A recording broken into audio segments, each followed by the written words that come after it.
Mohandas Karamchand Gandhi. I regard myself as a soldier, though a soldier of peace. भारतीय राजनीति का वो नाम जिनको याद करके कुछ पॉलिटिशियंस ऐसे रोते हैं।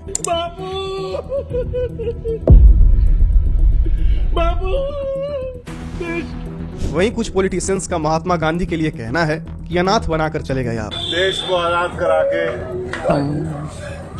छोड़ के अनाथ बना के चले गए आप। इतना बड़ा देश हमें आजाद करा दिया आपने, लेकिन जो हमारी तमन्नाएं थी सब खत्म होती जा रही हैं, सब बेकार होता जा रहा है। बापू तो कहाँ चले गए। वहीं सिक्के के दूसरे तरफ हैं कुछ ऐसे लोग जो गांधी जी से नफरत करते हैं। इनसे मिलिए, ये हैं बीजेपी के नेता अनिल विज, और ये गांधी जी के बारे में क्या सोचते हैं आप खुद सुन लीजिए। मैंने कभी इनकार नहीं किया कि राष्ट्रपिता नहीं है, राष्ट्रपिता हैं, लेकिन ये भी सच्चाई है कि देश के टुकड़े करवाने में उनका हाथ रहा। महात्मा गांधी को जान से मारने वाले गोडसे के बारे में बीजेपी नेता साध्वी प्रज्ञा ठाकुर का क्या कहना है, एक बार आप वो भी सुन लीजिए। नाथूराम गोडसे देशभक्त थे, हैं और रहेंगे। भारत में महात्मा गांधी को पूजा जाता है, इतना ज्यादा कि कोई उनको थोड़ा सा भी क्रिटिसाइज कर दे तो कुछ लोगों में गुस्सा देखने को मिलता है, लेकिन इसी को अंधभक्ति कहा जाता है। डॉक्टर BR अम्बेडकर का कहना था कि रिलीजन में भक्ति आत्मा की मुक्ति का मार्ग हो सकती है, लेकिन राजनीति में भक्ति या हीरो वर्शिप पतन या डिक्टेटरशिप की तरफ ले जा सकती है। जिस देश में भगवान राम को लोग बुरा भला कह सकते हैं, शीतमादाय बाहुभ्याम मधुमैरेयकम, वहाँ गांधी जी के द्वारा किए गए कुछ गलतियों को जरूर डिस्कस करना चाहिए। इसलिए आइए समझने का प्रयत्न करते हैं गांधी जी के द्वारा किया गया कुछ ऐसा काम जिसके वजह से आज के टाइम पर एक बड़ा हिंदू वर्ग उनसे नफरत करता है। गांधी सरकार से बड़ा है, गांधी कानून से बड़ा है, गांधी देश से बड़ा है, महात्मा है। I regard myself as a soldier, though a soldier of peace. I refuse to call him Mahatma. I've never called him Mahatma. I will not call him Mahatma. For me, he's just Mohandas Karamchand Gandhi. हम तो महात्मा गांधी के fan हैं बहुत बड़े। नाथूराम गोडसे ने महात्मा गांधी को गोली मारने से पहले उनके पैर छुए थे। गांधी जी ने देश बांटा और नाथूराम गोडसे ने उन्हें गोली मार दी। ठीक किया कि गलत किया? मेरे मुताबिक तो ठीक करा।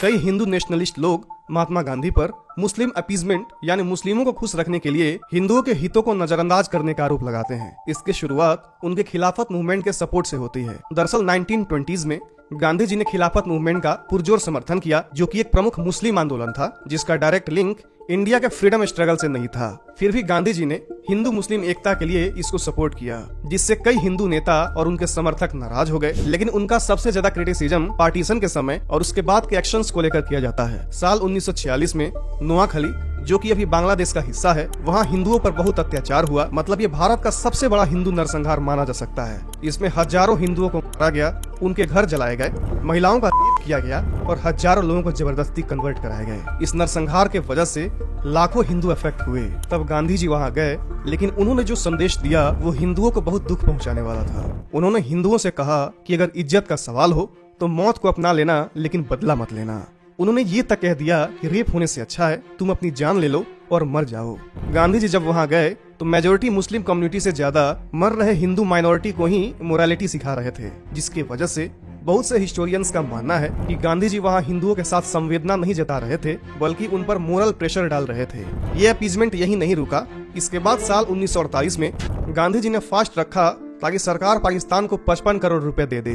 दरअसल पार्टीशन के वक्त भारत के पास जितने भी फाइनेंशियल एसेट्स थे उसमें से कुछ रुपए पाकिस्तान को भी देना था। भारत के पास उस वक्त करीब 400 करोड़ रुपए थे, जिसमें से 75 करोड़ पाकिस्तान को देने का एग्रीमेंट हुआ था। अब उस 75 करोड़ में से 20 करोड़ पाकिस्तान को 15 अगस्त 1947 को ही दे दिया गया था, लेकिन अक्टूबर 1947 में पाकिस्तान के द्वारा कश्मीर पर अटैक कर दिया गया। फिर इंडिया को ये लगा कि अभी अगर इनको 55 करोड़ रुपए दे दिया गया तो ये लोग भारत के अगेंस्ट ही इन पैसों का यूज करेंगे। इसलिए सरदार वल्लभ भाई पटेल के साथ कांग्रेस के कई बड़े लीडर्स ने ये डिसीजन लिया कि फिलहाल के लिए इनका 55 करोड़ रुपए रोक दिया जाए। लेकिन महात्मा गांधी यहाँ भी अपने मोरालिटी को थोप दिए और इसके बाद गांधी जी फिर 13 जनवरी 1948 को फास्ट अंटिल डेथ यानी आमरण अनशन पर बैठ जाते हैं, ताकि सरकार पाकिस्तान के बचे हुए 55 करोड़ रुपए दे दे। अब उनके इस फास्ट के कारण सरकार को भी उनके सामने झुकना पड़ा। अब महात्मा गांधी के इस स्टेप से बहुत से लोग नाराज हो गए, क्योंकि उस वक्त देश पार्टीशन के गम में जूझ रहा था। हिंदू रिफ्यूजी कैंप्स में भटक रहे रहे थे और पाकिस्तान पर ये आरोप लग रहा था कि उन्होंने हिंदुओं के साथ अत्याचार किया है। ऐसे में गांधी जी का ये एक्शन उनके एक और मुस्लिम प्रेम का प्रमाण है। इवन नाथूराम गोडसे ने भी इसी रीजनिंग का सहारा लिया जब उसने गांधी जी का असैसिनेशन किया। उसने कहा कि गांधी जी हमेशा मुस्लिमों के हित में सोचते थे और हिंदुओं के हितों को दबा देते थे। गोडसे ने कहा कि महात्मा गांधी ने कभी मस्जिद में गीता पढ़ने का साहस नहीं किया, क्योंकि वो जानते थे कि मुस्लिम इसके विरोध में खड़े हो जाएंगे। लेकिन हिंदू मंदिरों में उन्होंने कुरान पढ़नी जरूर शुरू कर दी थी, जिससे गोडसे को ऐसा लगा कि गांधी जी इस तरह से मुस्लिम तुष्टीकरण की राजनीति कर रहे हैं। आज भी कुछ हिंदू संगठन इसी आइडियोलॉजी का पालन करते हैं और गांधी जी को मुस्लिम अपीजमेंट के प्रतिनिधि के रूप में देखते हैं। दूसरा रीजन है कि बहुत लोग गांधी जी को पार्टीशन के लिए भी जिम्मेदार मानते हैं। गांधी जी ने देश बांटा और नाथूराम गोडसे ने उन्हें गोली मार दी। ठीक किया कि गलत किया? मेरे मुताबिक तो ठीक करा। दरअसल गांधी जी ने ऑफिशियली पार्टीशन का विरोध किया था, लेकिन हिंदू नेशनलिस्ट का मानना था कि उन्होंने उसे रोकने के लिए प्रैक्टिकल स्टेप्स नहीं उठाए। उनका मानना है कि गांधी का मोरल स्टैंस जैसे अहिंसा और सद्भावना वाली सोच ने उनको एक डिसाइसिव लीडर बनने से रोका, जबकि उस वक्त एक स्ट्रॉन्ग पॉलिटिकल एक्शन की जरूरत थी।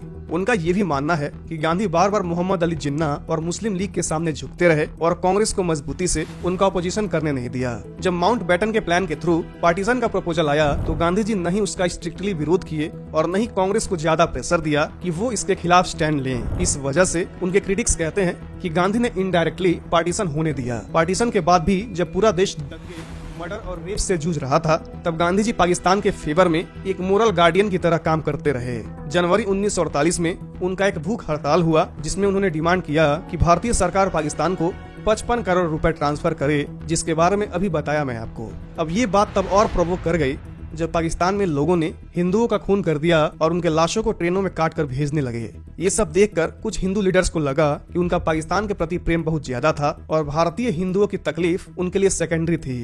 गोडसे ने भी कोर्ट में बोला था कि उसने गांधी को इसलिए मारा क्योंकि उन्होंने पार्टीशन रोकी नहीं और पाकिस्तान के बनने में मदद की। ये नैरेटिव अभी तक जिंदा है और कई लोग गांधी को पार्टीशन का इनडायरेक्ट कल्प्रिट मानते हैं। मैंने कभी इनकार नहीं किया कि राष्ट्रपिता नहीं है, राष्ट्रपिता हैं, लेकिन ये भी सच्चाई है कि देश के टुकड़े करवाने में उनका हाथ रहा है। तीसरा रीजन है कि गांधी एक सेक्युलर और प्लूरलिस्टिक भारत के पक्षधर थे, जहां सभी धर्मों को एक साथ एक राष्ट्रीय पहचान के नीचे देखा जाए। लेकिन उनका ये विचार आरएसएस और विनायक दामोदर सावरकर के हिंदू राष्ट्र के सपने से टकराता था। गांधी ने आरएसएस को एक कम्युनल बॉडी कहकर अपोज भी किया था, जिससे दोनों के बीच आइडियोलॉजिकल क्लैश और गहरा हो गया। अब यहाँ भी गांधी ने आरएसएस को डायरेक्टली कम्युनल कहा, लेकिन मुस्लिम लीग को कभी कम्युनल नहीं कहा। चौथा रीजन है कि आजकल गोडसे को ग्लोरीफाई बहुत किया जाता है, जिसके वजह से आम जनमानस में गांधी जी को लेकर नफरत फैलते जा रही है।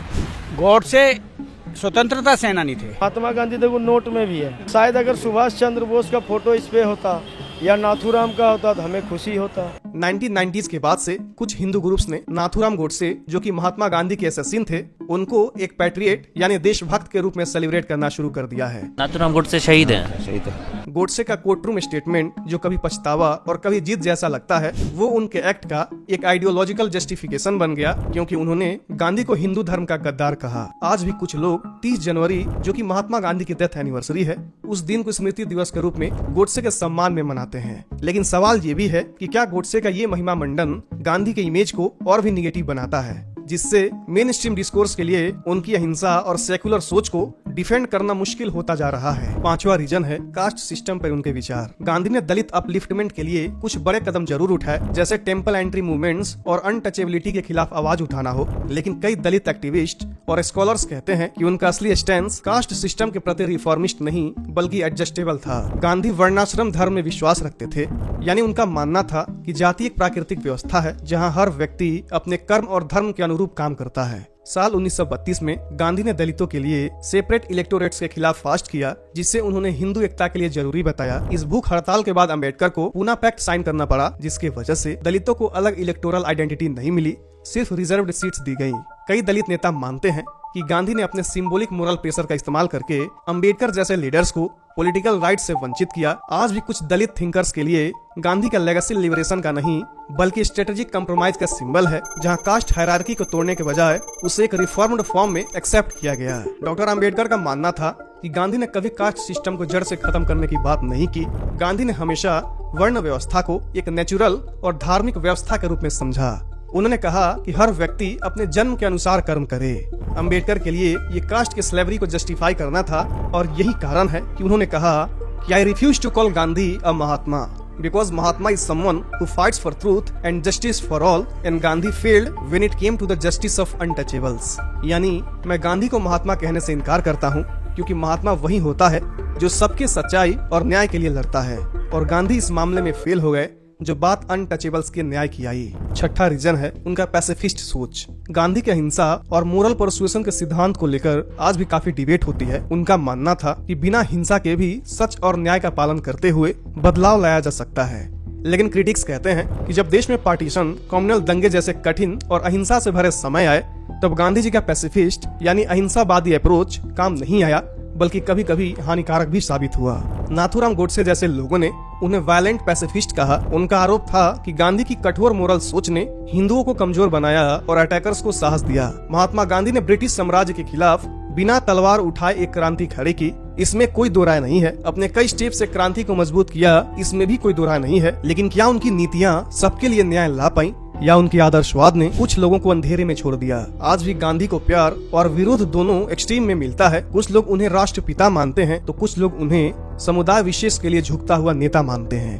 पर असली सवाल ये है कि क्या एक आदमी सिर्फ उसकी मूर्तियों से पहचाना जा सकता है या उसके फैसलों से भी? हो सकता है गांधी जी गलत नहीं थे, पर क्या वो सबके लिए सही थे? सोचना ये भी जरूरी है, क्योंकि जब हम अपने इतिहास को बिना पूरा समझे पूजने लगते हैं तब हम उसी इतिहास से कुछ सीखने का मौका खो देते हैं। याद रहे, गांधी जी भी कहा करते थे कि honest disagreement is often a good sign of progress. और सच तो ये है कि किसी भी समाज या राष्ट्र को आगे बढ़ाने के लिए अंधभक्ति नहीं, समझदारी चाहिए। इसलिए अगला सवाल ये नहीं होना चाहिए कि गांधी महान थे या नहीं, बल्कि ये होना चाहिए कि क्या हम उनके स्टेप से कुछ सीख ले पा रहे हैं या नहीं। गांधी से आप बहुत कुछ सीख सकते हैं, उनके नेगेटिव्स भी आपको सिखाते हैं और पॉजिटिव्स भी। जय हिंद।